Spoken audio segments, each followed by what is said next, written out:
अस्सलाम वालेकुम। आज हम बात कर रहे हैं पोर्टफोलियो असेसमेंट की।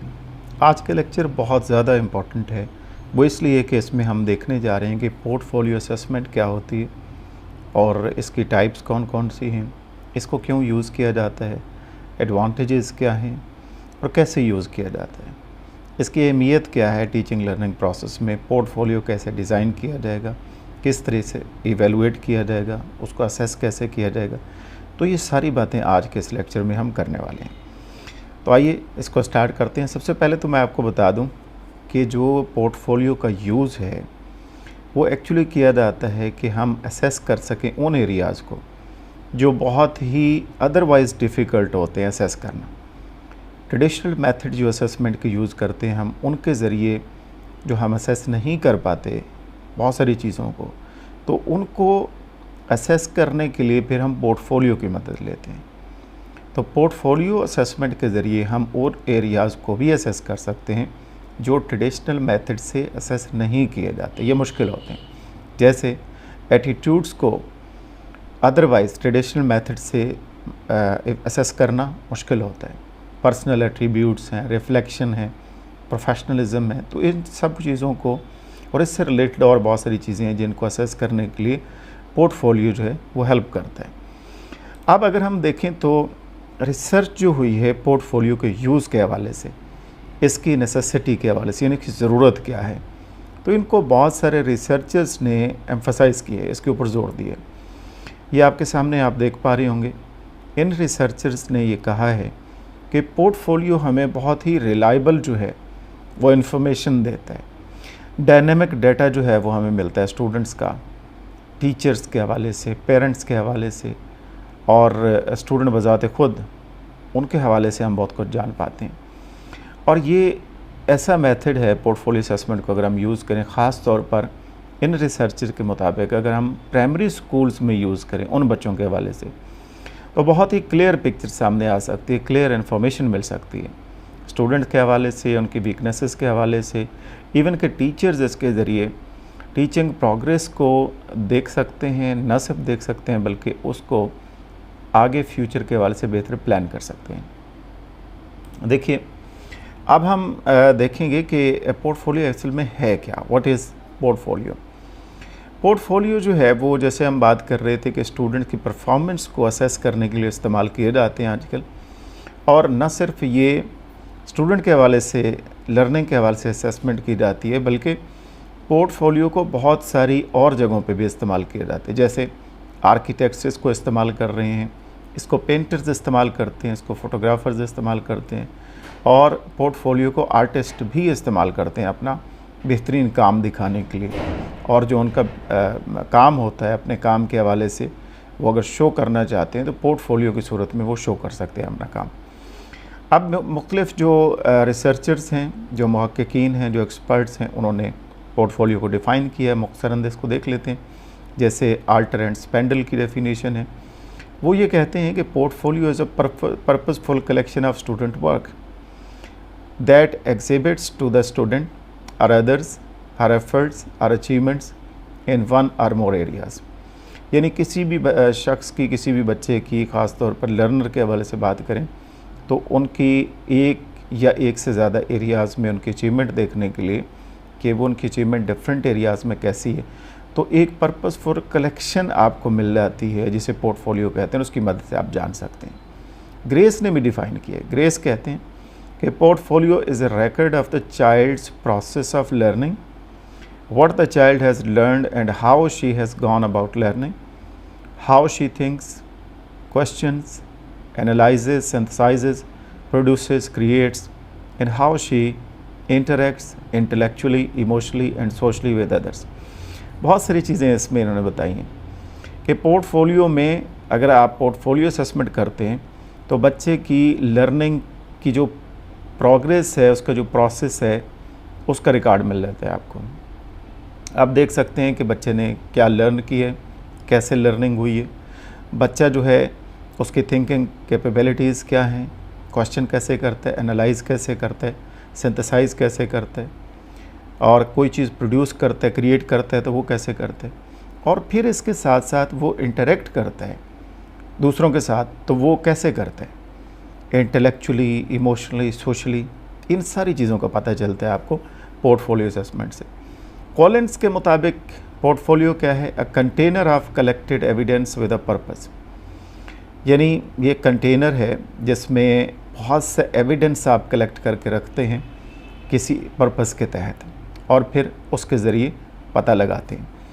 साइमंस जो हैं इनके मुताबिक portfolio is a cumulative ongoing collection of entries that are selected and commented on by the student, the teacher और peers to assess the students progress in the development of the competency.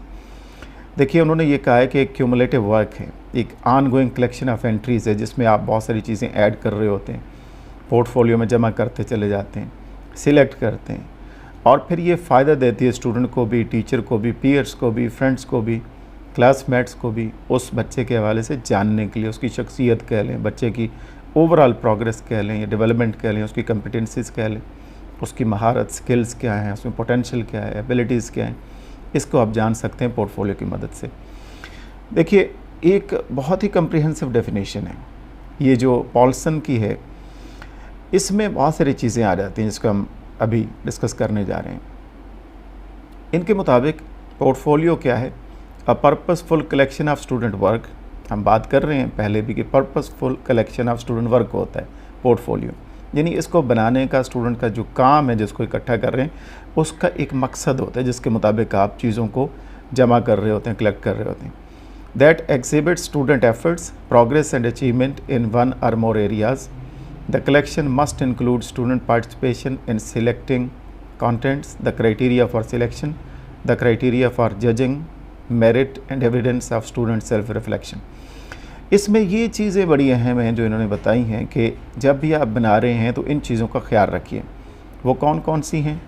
देखिए बहुत से messages दिए गए हैं इस definition में। सबसे पहले तो पर्पसफुल, यानी जो भी आप पोर्टफोलियो बना रहे हैं तो उसका कोई ना कोई पर्पस होना चाहिए। और फिर कलेक्शन, यानी आप जो चीज़ें कलेक्ट करेंगे, उसमें जमा करेंगे, उसमें इंक्लूड करेंगे, उनमें क्या होना चाहिए? तो डिफरेंट फॉर्म्स ऑफ एविडेंसेस हो सकते हैं जो आप जमा करेंगे, कलेक्ट करेंगे, जैसे रिटन फॉर्म में हो सकता है, पोस्टर्स हो सकते हैं, आर्टिफैक्ट्स हो सकते हैं, रिकॉर्डिंग्स हो सकती हैं, वीडियो रिकॉर्डिंग है, ऑडियो रिकॉर्डिंग है, फ़ोटोग्राफ्स हो सकते हैं, इस तरह की और बहुत सारी चीज़ें हैं। तो एक पर्पज़ हो गया, एक जो है कलेक्शन हो गई, कैसे करनी है। और फिर आप देखिए कि स्टूडेंट पार्टिसिपेशन इन सिलेक्टिंग, जो सिलेक्ट करेगा स्टूडेंट उसमें कौन कौन सी चीज़ें जहन में रखेगा। सबसे पहले कंटेंट, कौन सा कंटेंट सिलेक्ट करना है, कैसा कंटेंट सिलेक्ट करना है। फिर क्राइटेरिया फॉर सिलेक्शन भी पता होना चाहिए।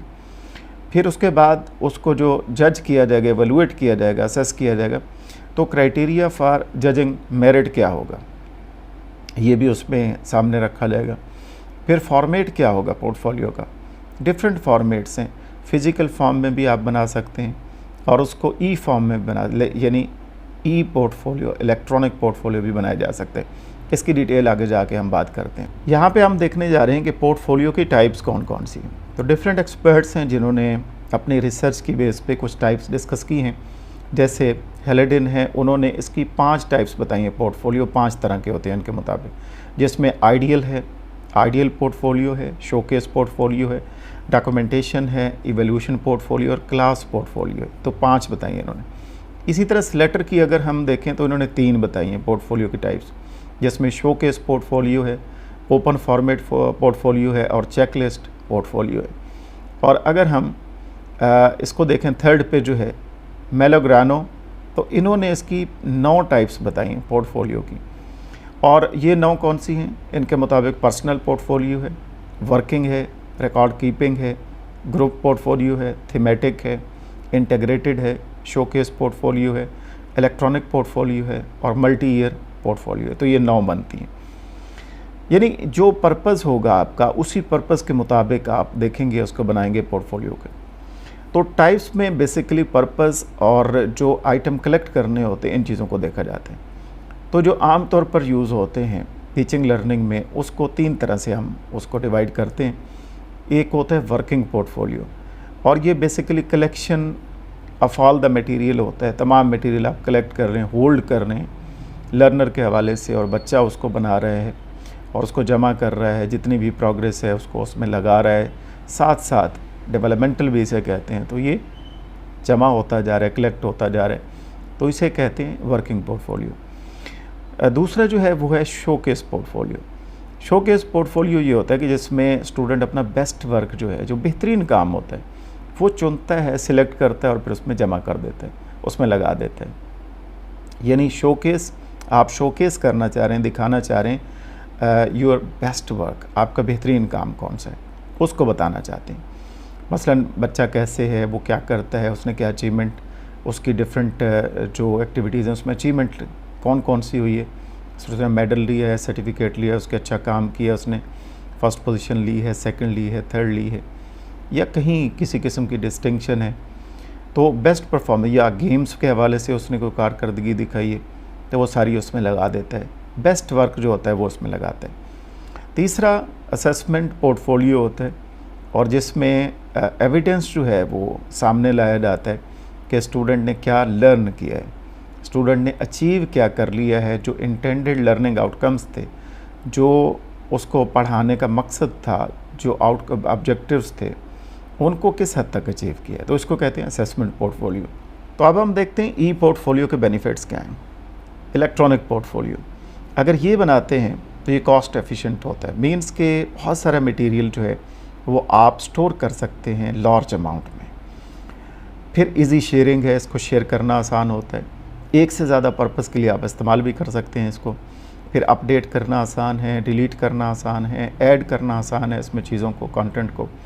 और फिर इसको जब बनाते हैं तो आईटी स्किल्स आपकी इम्प्रूव होती हैं, और इसके साथ साथ डिफरेंट पर्पसेस के लिए जहाँ सूटेबल होता है आप उसके मुताबिक उसको एडजस्ट कर सकते हैं, आप उसके मुताबिक उसको शेयर कर सकते हैं, और बहुत सारे रोल्स हैं जो आप परफॉर्म कर सकते हैं अगर आप ई पोर्टफोलियो यानी इलेक्ट्रॉनिक पोर्टफोलियो डिज़ाइन करते हैं।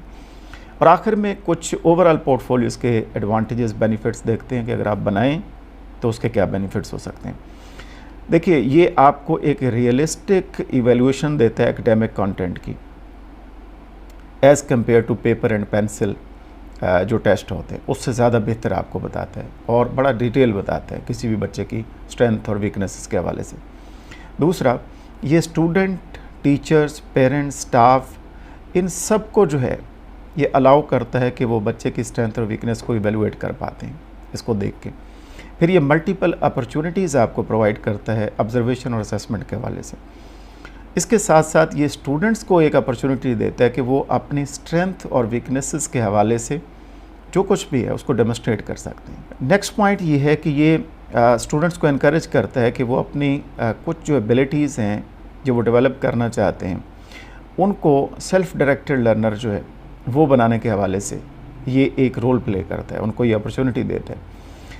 और इसके साथ साथ ये पेरेंट्स को हेल्प करता है कि वो अपने बच्चों की परफॉर्मेंस, उनकी एबिलिटीज़, उनके पोटेंशियल्स को, उनके लर्निंग प्रोसेस को अंडरस्टैंड कर सकते हैं, बेहतरीन देख सकते हैं। और स्टूडेंट्स को ये अलाउ करता है कि वो अपने आप को बेहतरीन कंफर्टेबल वे में एक्सप्रेस कर सकते हैं और जायज़ा ले सकते हैं। इसके साथ साथ ये स्टूडेंट्स को ये भी इनकरेज करता है कि वो क्रिएटिव वेज से किस तरीके से सोचते हैं, किस तरीके से शेयरिंग करते हैं और लर्निंग को कैसे इम्प्रूव करते हैं।